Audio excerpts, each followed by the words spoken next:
Welcome to the Doug and Commish Show, the review show from week 2. Commish, good to have you along for the ride. I see that you dressed up for the occasion. Thank you. Any specific reason? My spirit is one of somberness and beatdown, so I thought I'd rejuvenate myself by dressing appropriately. Oh, okay. I can take that. Let's get right to the review. We don't have a lot of time. We know that the viewers are very, very busy, and we value your time. We appreciate you watching, as always.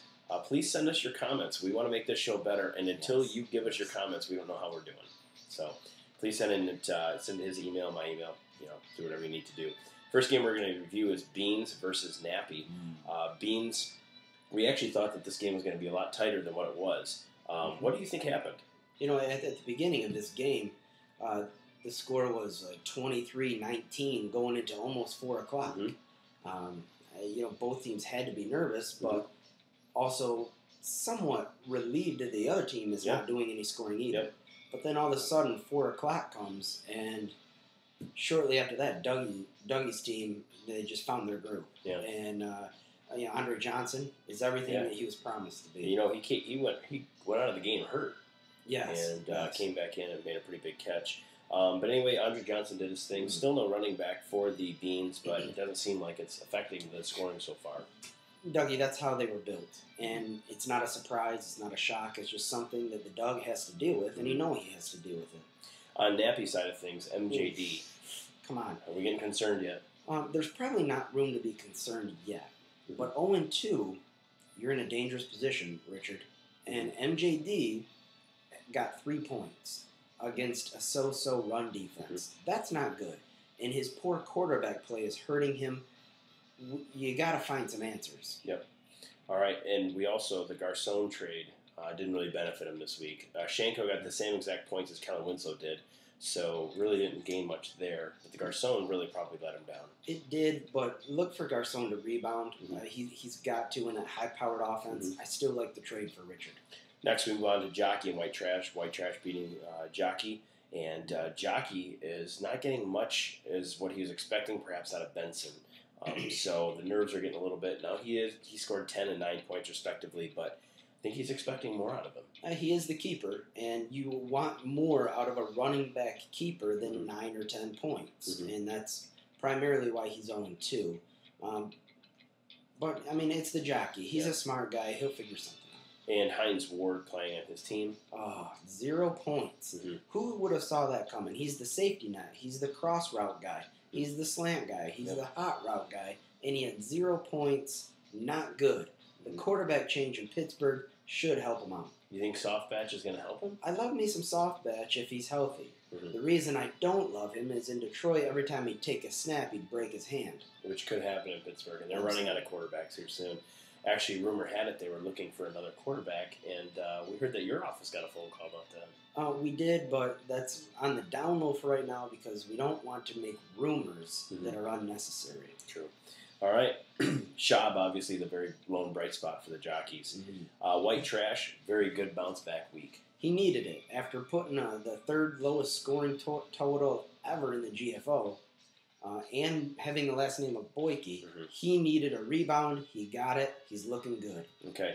Poor tight end outing again by Owen Daniels. Is it time to drop Owen Daniels? You got to give him a couple more weeks. He has one of the best offenses in football, Dougie. So you got to give him some time to recoup on that leg, on the knee, from surgery. Last year, he was the #1 tight end before he got hurt. Give it some time. He can afford to if his receivers are going to keep putting up 20 apiece. All right, and Sean Green, another bad outing. I don't know what to say. I love Sean Green. I love the Jets' offense for Sean Green. But for some reason, he's just not getting it done. It's a wait-and-see type of thing. All right, we move on to Toilet Town and Doughboy. Doughboy had won this game by about 23 points. Toilet Town looking at him, some bad decisions. Job at best. But, again, I throw this bone out to DJ. More than likely, the running backs that he chose, almost everyone probably would have picked those running backs. Am I right on this? I agree with you, Doug. I mean, last week, nobody saw 46 out of best, since that hasn't happened ever for a loin. So I get that, but it looks like, I don't want to get into the previews, but it looks like Best is still on the bench. That's alarming. from a Toilet Town fan standpoint. Mm-hmm. That's alarming. So, yeah, I mean, I don't have a lot of positive things to say about Deej. I mean, 0-2, he had the best draft going in. Yep. He has the best players on his team to choose from, and yet he's still 0-2. He needs help in the management end. As far as Doughboy, using Vic instead of Flacco obviously paid off, and it looks like he's going to stick with Vic, specifically because Andy Reid is sticking with Vic. And so that'll probably go well for him. Roddy White, a very good bright spot. Again, a lot of targets, a lot of catches. That offense looks like it's starting to click. It is, and it's a good thing because Roddy White needs the big play. Mm-hmm. And he's got big play potential on him. But what about the Colts defense? Well, that's a risky play. We openly on the show mocked him for it, and it actually paid off. Now, do you think one of two things happened? Do you think he, A, forgot to watch the video where we mocked him? Or do you think, B, he said, forget these guys, I'm going to play him? Yeah, that's a great question. It's something that we need to get a retirement resource person in here to dive into Jim's brain because playing the Colts made no sense. Yeah. But yet it paid off. Old people are still good in society. Mm-hmm. They're useful in society. They serve a purpose. Look at Jim go. Nips at paper. Nips ended up losing this game by 4 points. What a great game. It actually came down close to the end. McLaughlin was very excited about because he kind of predicted that he was missing 4 points, and he was correct on that. Mm-hmm. But really, the Steelers' defense kept Nips in this game. Big time.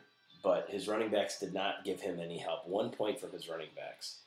Both. Added together, 1 + 0 is 1. Brandon Jacobs is becoming near useless for fantasy owners right now. He has more helmet throws than he does fantasy points. Yep, that is true. But as far as anything else, when we look at Nappy's bench had a lot of zeros on there too. It doesn't look like he's got help anytime soon. Nope. I would suggest, or I would guess, there's a trade coming for the Nips. Maybe not before this week, but if he slips to 0-3, he does have a couple weapons. Maybe even a Carson Palmer on his bench, or maybe getting rid of Calvin. Yeah. Something along those lines. He has to make a move. If he goes 0-3, look for a move. He's too knowledgeable in the fantasy world to go 0-4, 0-5, 0-6. He's the champ, for Pete's sake. Paper pretty much as expected. I mean, if you look at the way his roster is, his top 4 guys scored in double digits, which is what you're looking for. The rest of the guys filled in admirably. That's pretty much what you expect out of Show at this point in time. He's firing on all cylinders early. The only thing that could stop him is him and his arrogance, or close to smugness, as some I think we could categorize it as smugness, but that's for another time. He's getting close. I mean, he's nowhere in Doug's ballpark, but he's getting close to the smugness that Doug was portraying early last year. As far as the new guy and Soldier, new guy ended up beating Soldier. New guy really, without LaShawn McCoy, this is a totally different game. And LaShawn McCoy won't be playing the Lions every week. And won't be going for very long screen passes and or runs. No, and unless he gets the guys playing the loins every week, I mean, it's not going to happen. Look at the rest of his team. It's a little soft. But either way, the kid's 2-0. He's done a great job so far managing in the GFO. So you got to give him some props for being 2-0. Soldier, Favre pretty much got the best of him there. That trade didn't really look like it benefited him. In the long run, we don't know. My opinion was that he could have platooned Orton and Cutler the rest of the way. Heck, Doug, he could have threw you out there and got the same amount of points. It's true. Although I would have gotten sacked, that would have been some negative points. He'd been fine. Anyway, other running back play, everything looks good on his side. The last game that we need to talk about is Sass versus Trash. I was here to witness it. It was very humiliating for you. And Sass pretty much relied on Gore, and it worked. Any comments? So Trash is in some real trouble with the 5 points out of his running backs and tough points because he didn't get much of his wide receivers either way. Trash was humiliated. It was a rough night for him. I believe there were some tears that were shed. I believe his kids were seen crying the next day. Depression was reigning heavy on the Trash household. A dark cloud. Trash, do you have anything to say before we close in the review? All right, well, we'll be back for the previews for Week 3. I'm Doug. This is the Somber Commish. We'll be right back.